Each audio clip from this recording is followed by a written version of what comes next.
Samantala, nananatiling naka-standby ang barko ng Philippine Navy sa Sibutu Island sakaling may mga tagasunod ng sultanato na gustong umalis ng Sabah.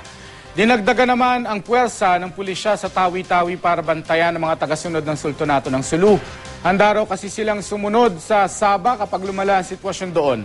Mula sa Simunul Island, Tawi-Tawi, makibalita tayo kay Chino Gaston. Chino.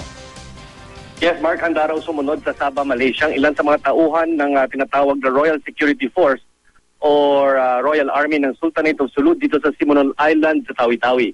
Sa gitna ito ng bakbakan o kumpirmadong bakbakan sa pagitan ng puwersa ng Malaysia at ng tauhan ni Raja Muda Agbimuddin Kiram.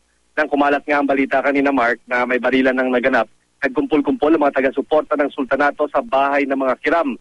Dito sila nag-alay ng dasal para sa mga kasamahan na nasa Lahad Datu. Dismayado raw sila sa gobyerno na anilay kinakampihan pa raw ang Malaysian government kaysa sa sultanato ng Sulu. Dahil sa tumataas naman ang tensyon, nagdagdag na rin ang puwersa ng Philippine National Police sa Simunul Island. Ito'y para mapakiusapan at kung kinakailangan tigilin ang mga tauhan ng sultanato na magtungo ng Sabah. Samantala, dito na rin nalaman natin na nagbabantay na rin ang Philippine National Police sa mga pagkilos ng mga aring sympathizers ng sultanato ng Sulu mula sa mga karatig na lalawigan ng Basilan at Jolo. At yan muna pinakasariwang balita mula rito sa Simunul Island. Balik sa'yo, Mark. Maraming salamat sa iyo, Chino Gaston, nag-uulat mula sa Tawi-Tawi.